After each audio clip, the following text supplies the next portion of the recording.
안녕하세요. 깊이 있는 지식과 따뜻한 위로를 전하는 시간입니다. 오늘 우리는 잠시 일상의 분주함을 내려놓고 영원한 진리의 말씀 속으로 함께 여행을 떠나보려 합니다. 이 이야기가 여러분의 마음에 깊은 울림과 평안을 가져다 주기를 소망합니다. 만약 오늘 말씀이 여러분의 영혼의 단비처럼 느껴진다면 구독과 좋아요를 통해 이 은혜를 더 많은 분들과 함께 나누는 선한 일에 동참해 주시길 부탁드립니다. 여러분의 작은 손길이 누군가에게는 큰 위로가 될 수 있습니다. 이 채널을 구독하시는 모든 분들의 삶에 하나님의 크신 축복이 함께하기를 기도합니다. 오늘 우리가 함께 나눌 이야기는 요한일서 1장과 2장, 그리고 요한복음 17장의 말씀을 중심으로 펼쳐집니다. 먼저 요한일서 1장 1절부터의 말씀입니다. 태초부터 계셨던 생명의 말씀이 있었습니다. 우리는 그 말씀을 들었고 우리 눈으로 직접 보았으며 손으로 만져보기까지 했습니다. 이 생명이 나타나셨을 때 우리는 그것을 보고 증언하며 아버지와 함께 계시다가 우리에게 나타나신 이 영원한 생명을 여러분에게 전합니다. 우리가 보고 들은 것을 여러분에게도 전하는 것은 여러분 역시 우리와 교제를 나누게 하려는 것입니다. 우리의 교제는 아버지와 그리고 그분의 아들 예수 그리스도와 함께하는 것입니다. 우리가 이 글을 쓰는 이유는 우리의 기쁨이 충만하게 하려는 것입니다. 우리가 그분에게서 듣고 여러분에게 전하는 소식은 이것입니다. 곧 하나님은 빛이시며 그분 안에는 어둠이 전혀 없다는 것입니다. 만일 우리가 하나님과 교제한다고 말하면서 어둠 속에서 살아간다면 우리는 거짓말을 하는 것이며 진리를 행하지 않는 것입니다. 그러나 그분께서 빛 가운데 계신 것처럼 우리도 빛 가운데서 살아가면 우리는 서로 교제하게 되고 그분의 아들 예수님의 피가 우리를 모든 죄에서 깨끗하게 하십니다. 만일 우리에게 죄가 없다고 말한다면 우리는 자신을 속이는 것이며 우리 안에 진리가 없는 것입니다. 만일 우리가 우리의 죄를 고백하면 그분은 신실하고 의로우셔서 우리 죄를 용서하시고 모든 불의에서 우리를 깨끗하게 해주실 것입니다. 만일 우리가 죄를 짓지 않았다고 말한다면 우리는 하나님을 거짓말쟁이로 만드는 것이며 그분의 말씀이 우리 안에 없는 것입니다. 나의 자녀 여러분, 내가 여러분에게 이 글을 쓰는 것은 여러분이 죄를 짓지 않게 하려는 것입니다.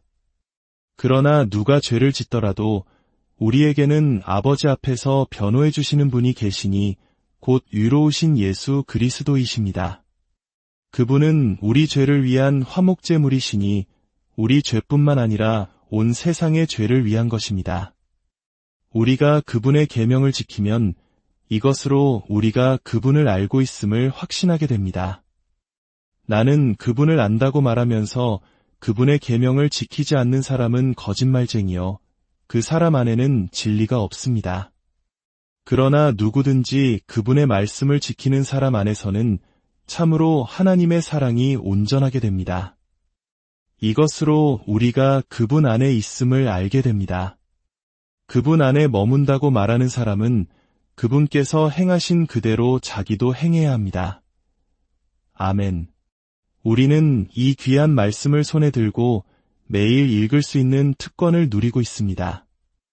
이제 잠시 요한복음 17장으로 넘어가 보겠습니다. 6절부터 11절까지의 말씀입니다. 예수님께서 자신을 위해 기도하신 후 이제 그분의 제자들을 위해 기도하시는 장면입니다. 저는 아버지께서 세상에서 제게 주신 사람들에게 아버지의 이름을 나타냈습니다. 그들은 본래 아버지의 사람들이었으나 아버지께서 제게 주셨고 그들은 아버지의 말씀을 지켰습니다. 이제 그들은 아버지께서 제게 주신 모든 것이 아버지로부터 온 것임을 압니다. 저는 아버지께서 제게 주신 말씀을 그들에게 주었고 그들은 그것을 받았으며 제가 아버지로부터 온 것을 참으로 알았고 아버지께서 저를 보내신 것을 믿었습니다. 제가 그들을 위해 기도합니다. 세상을 위해 기도하는 것이 아니라 아버지께서 제게 주신 사람들을 위해 기도합니다. 왜냐하면 그들은 아버지의 사람들이기 때문입니다. 나의 모든 것은 아버지의 것이고 아버지의 모든 것은 나의 것입니다. 그리고 저는 그들을 통해 영광을 받았습니다.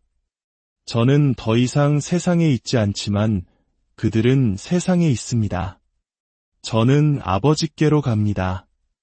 거룩하신 아버지, 아버지께서 제게 주신 아버지의 이름으로 그들을 지켜주시어 우리가 하나인 것처럼 그들도 하나가 되게 하옵소서. 아멘. 아버지 하나님, 저희에게 성경을 주심에 감사합니다. 이 말씀을 펼칠 때마다 성령께서 역사하시어 우리 마음에 깊이 새겨지게 하옵소서. 듣는 귀를 허락하여 주시고 깨닫는 마음을 주시옵소서. 예수님의 이름으로 기도합니다. 아멘. 최근 한 주간 저는 요한복음 17장의 말씀을 계속 묵상했습니다. 우리를 구원하시고 지키시는 하나님의 놀라운 능력, 그리고 제자들의 궁극적인 안전에 대해 너무나도 명확하게 말씀하시는 예수님의 기도에 대해 깊이 생각했습니다. 그러던 중 한 친구가 저에게 미국의 유명 언론사에 실린 기사 하나를 보내주었습니다. 그 기사를 읽으면서 저는 마음속으로 계속해서 한 가지 질문을 던졌습니다. 어쩌다가 사람들이 저런 상황에까지 이르게 되었을까? 그 기사는 제도권 종교를 떠나는 수백만 명의 사람들에 관한 이야기였습니다. 특히 미국에서 가장 큰 신앙 이탈 현상이 복음주의 교회들에서 일어나고 있다는 점을 지적했습니다. 기사는 여러 구체적인 사례들을 소개했는데 그중 2가지만 잠시 나누고 싶습니다. 물론 그분들의 이름을 언급하지는 않겠습니다. 한때 목사였던 X씨는 예수님에 대한 신앙과 교회를 떠났다고 합니다. 그리고 지금은 자신들을 교회가 아닌 영적으로 집없는 이들을 위한 가정이라 부르는 모임에 참여하고 있었습니다. 그 모임은 실존적인 질문들을 함께 고민하고 공유된 가치를 실천하는 것을 목표로 한다고 했습니다. 저는 이 부분을 읽으며 참으로 놀라웠습니다.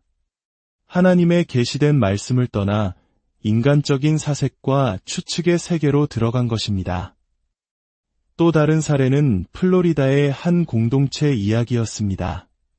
그곳에서는 유대교, 이슬람교, 불교 지도자들을 포함한 다양한 종교의 연사들을 초청해 강연을 듣는다고 합니다. 주일 모임에서는 크리스천 요가나 치유 사운드 테라피 같은 프로그램도 진행하며 심지어 목회자 자신이 수피즘, 힌두교, 선불교 텍스트나 심리학, 과학을 인용하여 가르친다고 했습니다. 놀랍게도 이 공동체는 불과 몇 년 전 한 복음주의 교단에서 파송한 젊은 사역자가 개척한 교회에서 시작되었습니다. 처음에는 분명한 복음에 대한 확신이 있었겠지만 시간이 흐르면서 그 확신은 희미해지고 복음에 대한 믿음은 흔들렸습니다. 결국 그 교회는 더 이상 존재하지 않게 되었고 그 자리에는 예수님께서 제자들을 위해 기도하셨던 모습과는 전혀 다른 혼합주의적인 모임만이 남게 된 것입니다. 이런 현실을 마주하며 우리는 유다서의 말씀을 떠올리지 않을 수 없습니다. 사랑하는 자들아, 나는 성도들에게 단번에 주신 믿음의 도를 위하여 힘써 싸우라고 여러분에게 권면할 필요를 느꼈노라. 여기서 말하는 믿음의 도는 우리가 뷔페에서 음식을 고르듯 취사 선택할 수 있는 것이 아닙니다. 그것은 창세기부터 요한계시록까지 성경 전체를 통해 우리에게 명확하게 계시된 하나님의 복음 그 자체입니다. 이 기사를 다 읽고 나서 저는 즉시 요한일서 2장으로 눈을 돌렸습니다. 18절 이하의 말씀입니다. 자녀들아, 지금은 마지막 때라. 적그리스도가 오리라는 말을 너희가 들은 것과 같이 지금도 많은 적그리스도가 일어났으니 그러므로 우리가 마지막 때인 줄 아노라. 그들이 우리에게서 나갔으나 우리에게 속하지 아니하였나니 만일 우리에게 속하였더라면 우리와 함께 거하였으려니와 그들이 나간 것은 다 우리에게 속하지 아니함을 나타내려 함이니라. 사도 요한의 이 말씀은 오늘날 교회를 떠나는 현상을 명확하게 설명해 줍니다. 그들이 우리 가운데서 나갔지만 처음부터 진정으로 우리에게 속한 자들이 아니었다는 것입니다. 만약 그들이 참으로 그리스도에게 속한 자들이었다면 그들은 우리와 함께 머물렀을 것입니다. 그들의 떠남은 오히려 누가 참된 신자인지를 드러내는 계기가 됩니다. 히브리서 3장은 우리에게 이렇게 경고합니다. 형제들아, 너희는 삼가 혹 너희 중에 누가 믿지 아니하는 악한 마음을 품고 살아계신 하나님에게서 떨어질까 조심할 것이요. 우리는 하나님의 말씀 안에 굳건히 서서 서로를 격려해야 합니다. 그리스도 안에 있다는 것은 결코 개인적인 차원에만 머무는 것이 아닙니다. 그것은 성령님과 그리고 믿음의 형제자매들과 함께하는 공동체적인 것입니다. 우리는 이 안전한 공동체 안에서 함께 믿음의 길을 걸어갈 때 성장할 수 있습니다. 성경의 경고는 분명하지만 동시에 약속 또한 명확합니다. 빌립보서 1장 6절에서 사도 바울은 이렇게 확신에 차서 말합니다. 너희 안에서 착한 일을 시작하신 이가 그리스도 예수의 날까지 이루실 줄을 우리는 확신하노라. 여러분, 이 두 말씀 사이에 건강한 긴장감이 느껴지십니까? 한편으로는 말씀 안에 거하기 위해 힘쓰고 다른 한편으로는 우리 안에서 시작된 구원의 역사를 완성하실 하나님을 굳게 신뢰하는 것입니다. 이제 이 모든 배경을 가지고 다시 요한복음 17장으로 돌아가 예수님의 기도를 더 깊이 살펴보겠습니다. 첫째, 예수님은 자신의 제자들을 위해 기도하십니다. 예수님께서는 제자들이 어떤 존재인지 명확히 말씀하십니다. 그들은 하나님께 속한 자들입니다. 왜냐하면 하나님 아버지께서 그들을 선물로 예수님께 주셨기 때문입니다. 6절에서 예수님은 아버지께 이렇게 말씀하십니다. 그들은 본래 아버지의 사람들이었으나 아버지께서 제게 주셨습니다. 영원 전부터 아버지의 것이었던 그들을 하나님께서 시간 속에서 친히 부르시고 아들께로 이끄셨습니다. 그렇다면 하나님께서 영원 전부터 계획하시고 부르신 이들이 결국 길을 잃고 아까 언급했던 기사의 사례들처럼 끝나도록 내버려 두실까요? 결코 그렇지 않습니다. 참된 제자들은 하나님의 이름을 지켰습니다. 하나님의 이름은 그분의 모든 성품, 즉 우리를 사랑하시고 구원하시며 지키시는 하나님의 모든 것을 대표합니다. 제자들은 자기들의 이름으로 무언가를 하지 않았습니다. 자기들만의 공동체를 만들거나 진리를 평가절하하고 자신들의 생각을 덧붙이지 않았습니다. 또한 그들은 진리를 압니다. 8절을 보십시오. 제가 아버지로부터 온 것을 참으로 알았고 아버지께서 저를 보내신 것을 믿었습니다. 믿음과 암은 긴밀하게 연결되어 있습니다. 우리는 지금 영적 탐구가 유행인 시대를 살고 있습니다. 사람들은 끊임없이 탐구하고 질문하고 의심하는 것은 괜찮다고 말하지만 나는 안다라고 확신 있게 말하는 것은 독선적이라고 여깁니다. 기사에 나온 어떤 이들은 복음주의 신앙을 떠난 이유가 무언가를 안다고 말하는 확신에서 벗어나고 싶었기 때문이라고 했습니다. 그들은 자신들이 원하는 대로 믿음을 만들어갈 자유를 원했던 것입니다. 그러나 예수님의 참된 제자들의 고백은 다릅니다. 요한복음 6장에서 많은 제자들이 예수님의 가르침이 어렵다며 떠나갔을 때 예수님께서 남은 12 제자에게 물으십니다. 너희도 가려느냐? 그때 베드로가 이렇게 대답합니다. 주님, 영생의 말씀이 주님께 있사오니 우리가 누구에게로 가오리이까? 우리는 주님께서 하나님의 거룩하신 분이심을 믿고 알았나이다. 이것이 바로 제자의 고백입니다. 저는 새로운 삶을 살기로 결심했습니다. 라거나 좋은 공동체에 참여하고 싶습니다가 아닙니다. 어떤 종류의 공동체에 속해 있느냐가 중요합니다. 우리 믿음의 공동체는 서로의 등을 긁어주며 이로만 나누는 모임이 아니라 하나님의 말씀이 무엇이라 하는지 함께 살피고 그 말씀 안에 거하기 위해 몸부림치는 곳이어야 합니다. 둘째, 예수님은 세상을 위해 기도하지 않으십니다. 9절에서 예수님은 세상을 위해 기도하는 것이 아니라 아버지께서 제게 주신 사람들을 위해 기도합니다. 라고 말씀하십니다. 이 말씀은 오해하기 쉽습니다. 우리는 요한복음 3장 16절에서 하나님이 세상을 이처럼 사랑하사 독생자를 주셨다는 것을 압니다. 또한 예수님께서 십자가에서 아버지, 저들을 사하여 주옵소서, 자기들이 하는 것을 알지 못함이니이다 라고 기도하신 것도 압니다. 그렇다면 이 말씀은 무슨 뜻일까요? 여기서 세상은 하나님을 대적하고 반역하는 시스템을 의미합니다. 로마서 1장에서 말하듯 세상은 창조물과 양심을 통해 하나님을 알 수 있음에도 불구하고 의도적으로 하나님을 등지고 외면합니다. 예수님의 기도는 바로 이 반역적인 세상 시스템에 속한 자들을 위한 것이 아니라는 의미입니다. 오히려 예수님은 자신의 제자들을 통해 세상이 구원받기를 기도하십니다. 17장 21절에서 예수님은 이렇게 기도하십니다. 그들도 다 하나가 되어 세상으로 아버지께서 나를 보내신 것을 믿게 하옵소서. 즉 제자들이 하나됨을 통해 세상이 하나님께로 돌아오게 하는 것이 예수님의 뜻입니다. 셋째, 예수님은 제자들을 통해 영광을 받으십니다. 10절에서 예수님은 놀라운 말씀을 하십니다. 나의 모든 것은 아버지의 것이고 아버지의 모든 것은 나의 것입니다. 그리고 저는 그들을 통해 영광을 받았습니다.